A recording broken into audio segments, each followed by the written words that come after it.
In 2 Timothy 3, verse 12, we read, "Yea, and all that will live godly in Christ Jesus shall suffer persecution."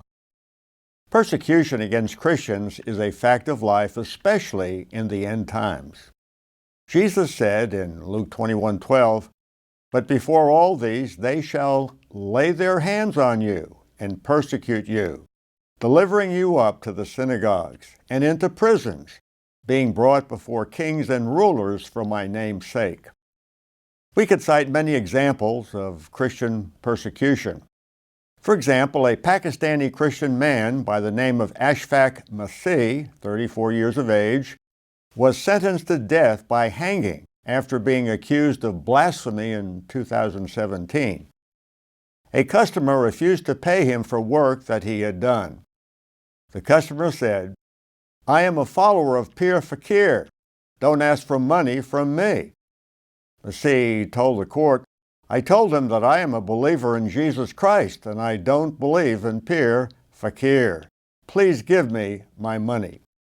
The angry customer went and told Masih's rival bike shop owner, who then accused Masih of blasphemy and filed a police report.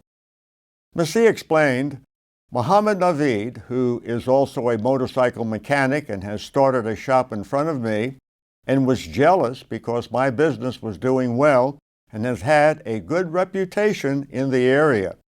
We had already fought a few days before the incident, and he had threatened me with dire consequences." Masih, who owns a motorbike repair shop in Lahore, Pakistan, said he is not guilty of blasphemy against the Prophet. Quote, "I neither uttered any derogatory word against Prophet Muhammad, nor can I even think about it. I respect Prophet Muhammad by heart and soul." Close quotes. The judge found Masih guilty. His older brother, Mahmoud, said, "This sudden judgment stunned me, and I didn't know what to do. I hardly gathered myself and came out of the courtroom and started crying as it was the end of the world for me.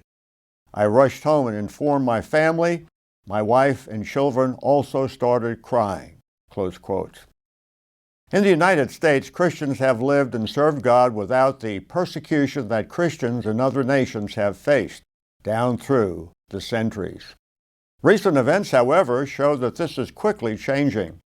There is a rising tide of hostility in certain circles against Christianity. For example, Alexandria Ocasio-Cortez, a member of Congress who claims she is Catholic, has launched a diatribe against Christianity. She sparked a still-raging firestorm of reaction Sunday night, February the 12th, when she compared an advertisement about Jesus during the Super Bowl to fascism. Quote, "Something tells me Jesus would not spend millions of dollars on Super Bowl ads to make fascism look benign," she said in a tweet, a response to the airing of an ad from He Gets Us, a group of Jesus followers and supporters committed to telling the story of Jesus through a modern lens. According to the He Gets Us website, their campaign, quote, "is not affiliated with any church, religious denomination, or political organization." Of course, Ocasio-Cortez is right. Jesus would not spend a penny on a Super Bowl ad to make fascism look benign. But biblical Christianity isn't fascism. Maybe Ocasio-Cortez is speaking about liberation theology and the communist hitmen that make murder and violence a sacrament in parts of Latin America.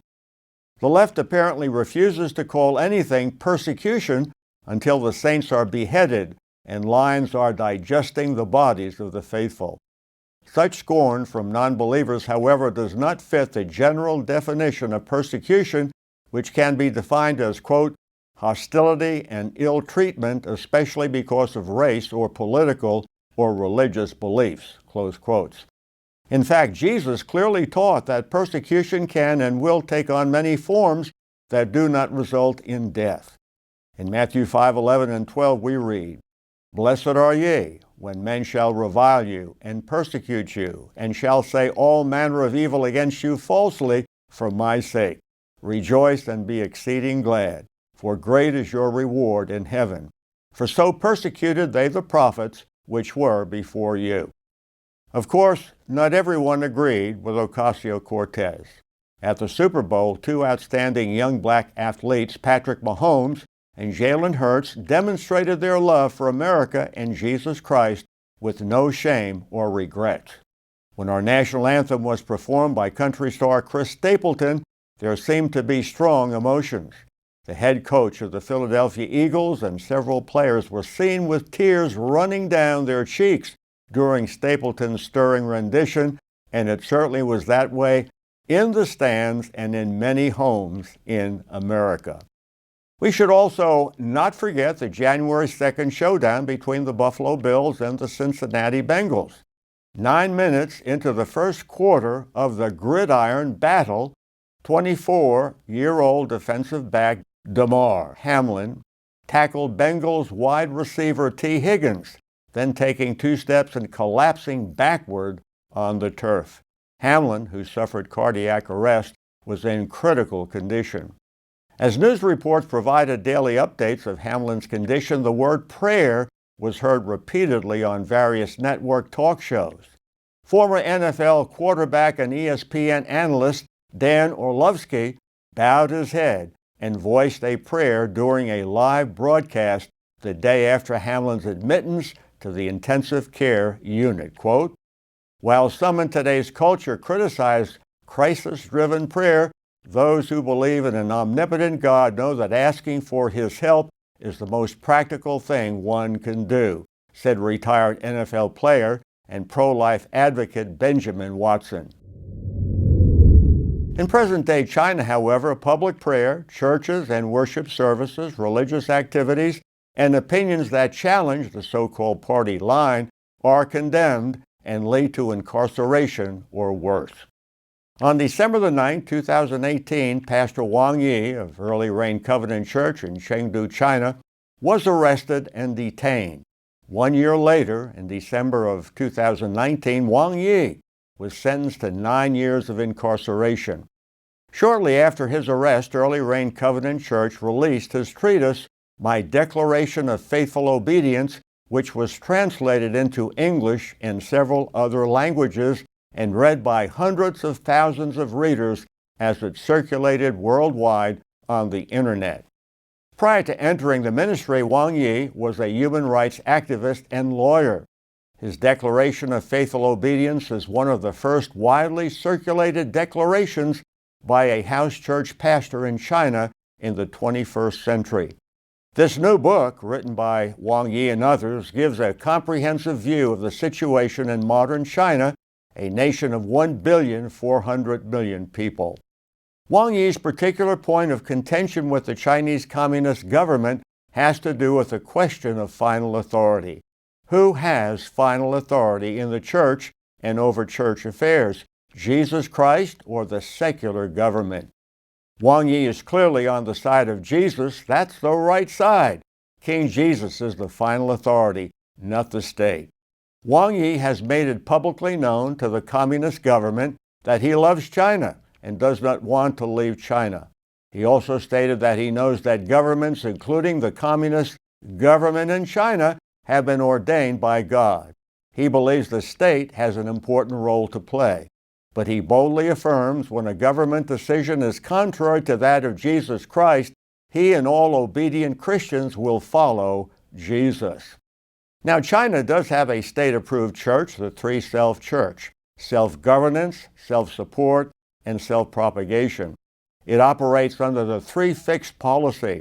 The Chinese Communist Party mandates that churches only evangelize at fixed locations within fixed areas by fixed personnel. Wang Yi is rightly critical of pastors and people who are part of the Three Self Church.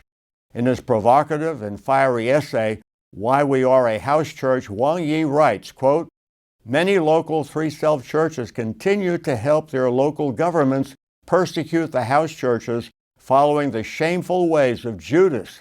We even dare not pray for them about the sin that leads to death." Close quotes. Christians in America can learn much from the incarceration of Pastor Wang Yi. Thank God for America. where we can still speak about God and still pray publicly. But what will it be like if that privilege ever disappears? Could something like this happen in America? Is it possible that I could be arrested for doing this news report? Is it possible that you could be arrested for looking at a news report like this? Obviously, President Joe Biden has sided with the communist government. The government is supreme over the church. He has made it very clear that he does not agree with Bible standards, and he is doing everything to stigmatize Christians and what they believe. He supports big government and is weaponizing the FBI. If things do not change quickly, we will all join Pastor Wang Yi in jail. Pray that it doesn't happen, but we have to be eternally vigilant. Why do some of the worst people get elected? Is it voter fraud, or is it that America's population is so far gone that the majority keeps on electing the worst candidates? There always is hope, but God is waiting on America to wake up and smell the coffee. The time is short, very short.